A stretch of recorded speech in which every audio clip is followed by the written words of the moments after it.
नमस्कार, आप देख रहे हैं प्योर पॉलिटिक्स। अफ्रीकन और कैरिबियन कंट्रीज के साथ रिश्ते मजबूत करने के लिए भारत ने कदम आगे बढ़ाए हैं।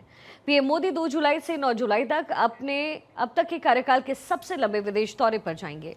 पीएम मोदी इस दौरान 8 दिनों के अंदर कुल 5 देशों की यात्रा करने वाले हैं और वहां के राष्ट्राध्यक्षों के साथ होगी उनकी मुलाकात और द्विपक्षीय वार्ता।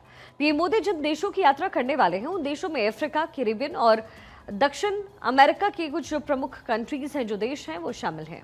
पीएम मोदी की इस विदेश यात्रा का जो लक्ष्य है वो है भारत की वैश्विक भागीदारी को और ज्यादा मजबूत करना, ताकि अलग अलग देशों के साथ भारत का रणनीतिक सहयोग और बढ़ सके। पीएम मोदी सबसे पहले घाना पहुंचेंगे। पीएम मोदी घाना दौरे के दौरान वहां की संसद को संबोधित करेंगे। इसके साथ ही घाना में भारत हेल्थ, आईटी और एजुकेशन प्रोजेक्ट्स में निवेश होना है। घाना के बाद पीएम मोदी कैरेबियाई देश त्रिनिदाद और फिर टोबैगो का रुख करने वाले हैं। पीएम मोदी के विदेश दौरे का तीसरा पड़ाव अर्जेंटीना रहेगा, जहां द्विपक्षीय वार्ता में रक्षा, ऊर्जा, खनन, कृषि, व्यापार जैसे जो महत्वपूर्ण क्षेत्र हैं उसमें सहयोग पर बातचीत होगी। अर्जेंटीना के दौरे के बाद प्रधानमंत्री मोदी ब्राजील आएंगे और फिर ब्रिक्स सम्मेलन 2025 में शिरकत करेंगे। ब्रिक्स सम्मेलन में हिस्सा लेने के बाद पीएम मोदी नामीबिया जाएंगे। भारत और नामीबिया के बीच में यूपीआई को लेकर के अहम समझौता हो सकता है। तो इन कंट्रीज का दौरा प्रधानमंत्री मोदी करने वाले हैं, जो अपने आप में बेहद खास है। 8 दिन और 5 देश, जिसमें जो कूटनीति है भारत की वो नजर आने वाली है।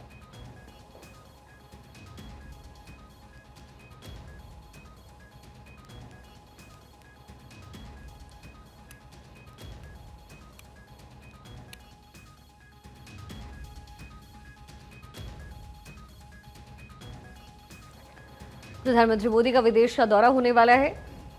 कैरेबियन क्षेत्र पर नजर रहेगी। Ghana, Trinidad and Tobago, Argentina, Brazil और नामीबिया, इन कंट्रीज में जाएंगे। जो कूटनीति है भारत की वो नजर आएगी, क्योंकि कई अहम मुद्दे हैं जिन पर समझौता अभी होना है। अफ्रीकन, कैरेबियाई देश जहां पीएम मोदी जाने वाले हैं, सबसे लंबा विदेश का दौरा है। 8 दिन के दौरे पर प्रधानमंत्री मोदी रहने वाले हैं।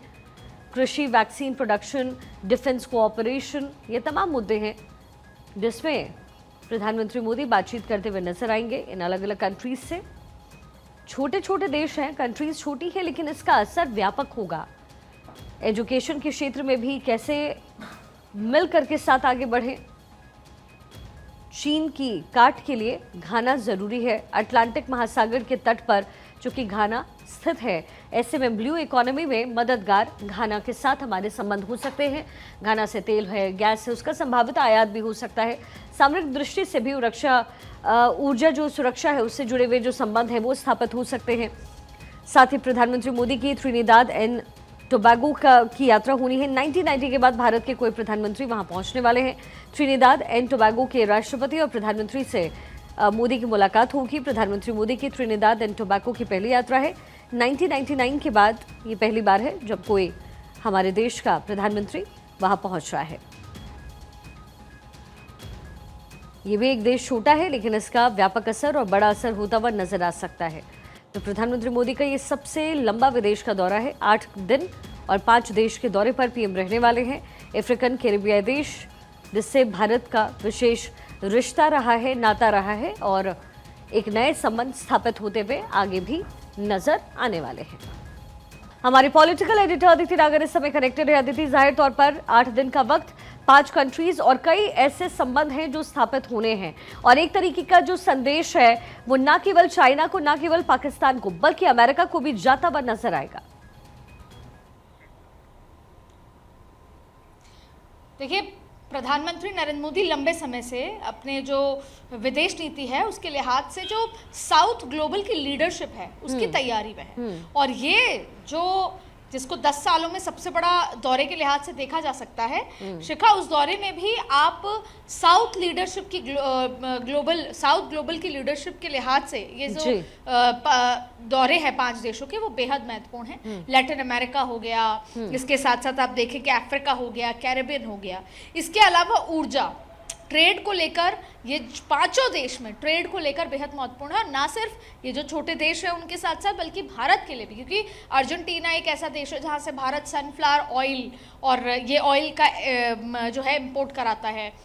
इसके साथ साथ आप देखें कि और भी तमाम जो दूसरे देश हैं वहाँ पर गोल्ड का हमारा बहुत अच्छा रिश्ता है, गोल्ड इंपोर्ट कराने का। तो जाहिर तौर पे भारत के लिए भी ये बेहद महत्वपूर्ण है। और इसके साथ साथ अगर हम बात करें तो एनर्जी, फूड, ट्रेड और ऊर्जा, इन तमाम सेक्टर्स में भारत का जो ये 5 देशों का दौरा है, जो ये 7 दिवसीय दौरा जिसको कहें, 8 दिवसीय दौरा, ये अपने आप में एक तो सबसे बड़ा दौरा है ही। इन राज्यों में जाकर, और देखिए ब्रिक्स के समिट में जाएंगे, वो अपने आप में बेहद खास हो जाता है। इसलिए ये दौरा बेहद खास है साउथ ग्लोबल लीडरशिप के भी लिहाज से और इंडिविजुअली इन देशों में जाकर। इसमें से एक देश तो ऐसा है जहाँ पर 30 साल के बाद जाया जा रहा है। तो जाहिर तौर पे हर एक देश और भारत के अपने एक इंडिविजुअल रिश्तों की शुरुआत के साथ साथ उसको और प्रगाढ़ करने को लेकर, एक देश ऐसा भी है जहाँ पर बहुत सारे इंडियंस वहाँ पर रहते हैं। तो उनके वहाँ के जो इंडियंस हैं, एनआरआईज हैं, उनके लिए जो किस तरीके से वहाँ की जन सुविधा है, तो ऐसे बहुत सारी चीज़ें हैं जो प्रधानमंत्री नरेंद्र मोदी के जहन में हैं, जो इस 5 देशों के दौरे में वो पूरा करने वाले हैं। जाहिर तौर पर, और चूंकि तेल गैस आपूर्ति को लेकर के भी भारत की तरफ से कदम उठाए जा रहे थे, ग्लोबली जिस तरीके से डिस्टर्ब्ड माहौल इस समय नजर आ रहा है अदिति, ऐसे में अलग अलग कंट्रीज से अपने संबंध को स्थापित करना और अपने आयात और निर्यात की जो पूरी क्षमता है उसको उस स्तर पर लेकर आना, ये आज की बहुत बड़ी ज़रूरत हो गई है। ऐसे में इन कंट्रीज़ के साथ जो दौरा अभी प्रधानमंत्री मोदी का होने वाला है, उससे क्या कुछ तस्वीरें बदल सकती हैं, क्या कुछ उम्मीदें हैं? देखिए, अगर हम एक एक करके देशों की बात करते हैं कि कैसे महत्वपूर्ण है, जैसे घाना की बात कर ले 2 और 3 जुलाई को, उसके में क्या महत्वपूर्ण बात है, क्योंकि आपने कहा कि एक तो ये सबसे पहली यात्रा है 30 वर्षों में। दूसरी बड़ी बात है क्योंकि आपने कहा घाना के आर्थिक वृद्धि इससे तेज होगी। जाहिर तौर पे भारत के सबसे बड़ा निर्यात है, वो गंतव्य स्थान है जहां पे सोना आयात होता है, इसलिए भारत के लिए बहुत ही महत्वपूर्ण जगह है। क्योंकि आपने तेल का भी जिक्र किया, मैं उस पर भी आऊँगी।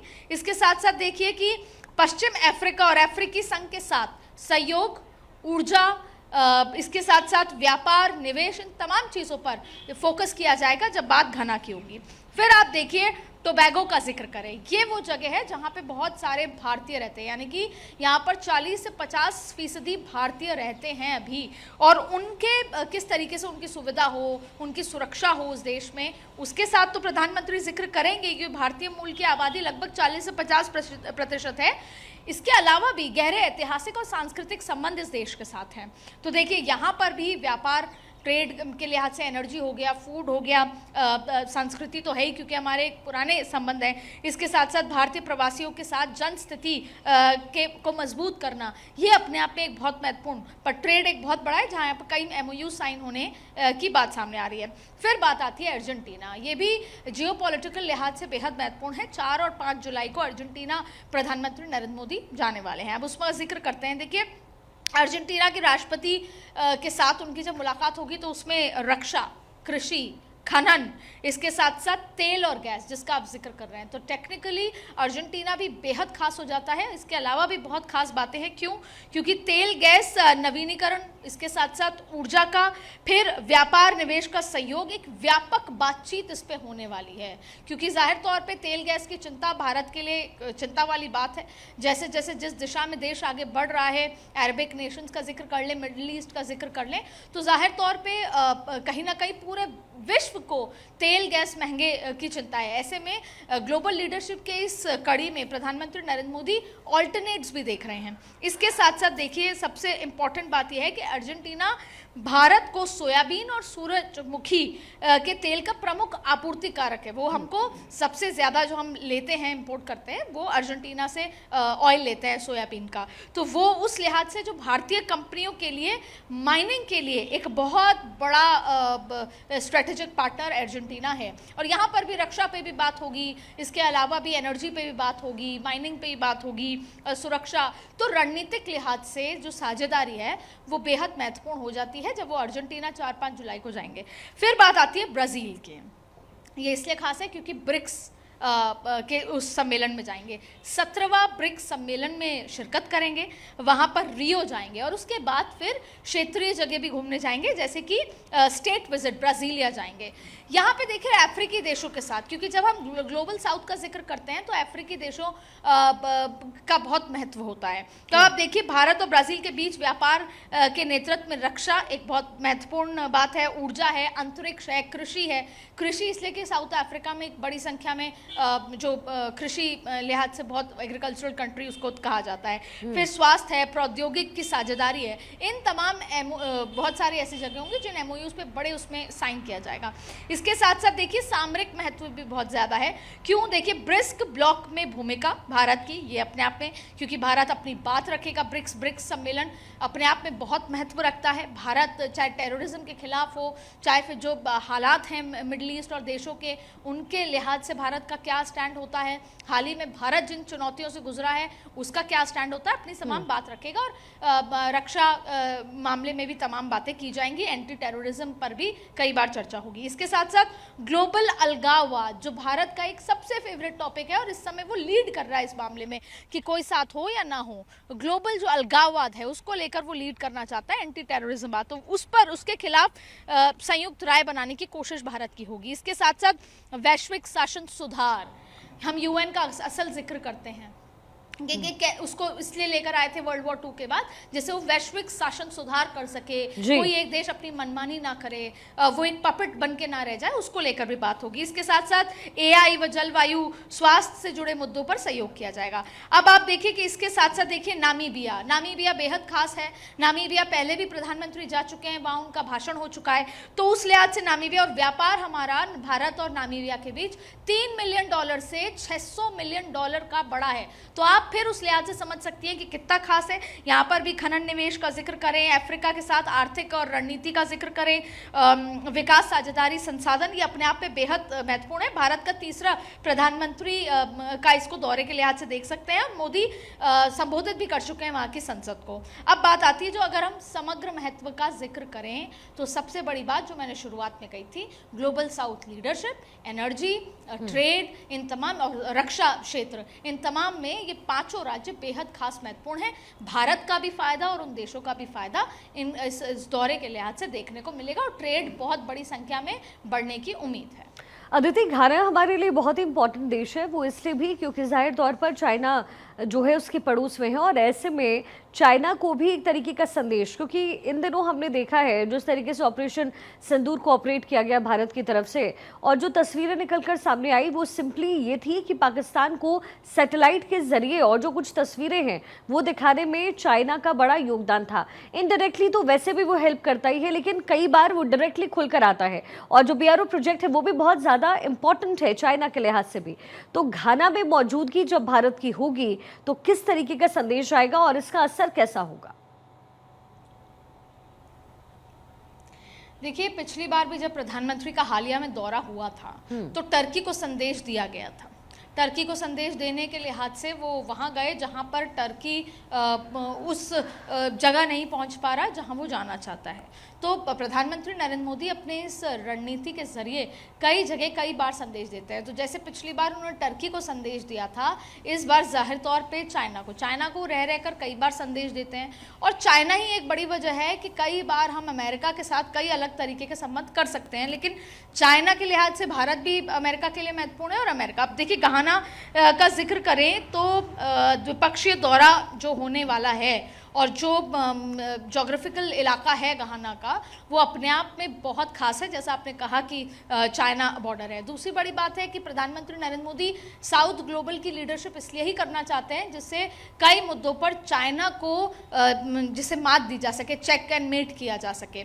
उस लिहाज से, बॉर्डर लिहाज से घाना का जो पूरा दौरा है वो बेहद खास हो जाता है। और मैंने पहले भी आपको घाना के साथ जो भारत के जो रिश्ते हैं, क्योंकि पहली बार ऐसा होगा कि भारतीय प्रधानमंत्री की पहली यात्रा 30 साल में होने वाली है, तो यानी कि उसके उस सामरिक महत्व को अभी तक उस तरीके से कोई देखा नहीं गया, लेकिन इसका महत्व है। और ग्लोबल लीडरशिप, साउथ लीडरशिप में अगर भारत को आगे बढ़ना है, लीड लेनी है, तो घाना और ऐसे जो देश हैं जो पड़ोसी की तरह देखे जाते हैं चाइना के लिए, उनके साथ अच्छे संबंध भारत के लिए बेहद खास हो सकते हैं और चाइना के लिए चुनौती और चिंता बढ़ा सकते हैं। जाहिर तौर पर, और ब्रिक्स में प्रधानमंत्री मोदी का मौजूद होना, और ये कहीं ना कहीं दर्शाता है कि भारत की स्थिति किस तरीके से मजबूत होती हुई नजर आ रही है।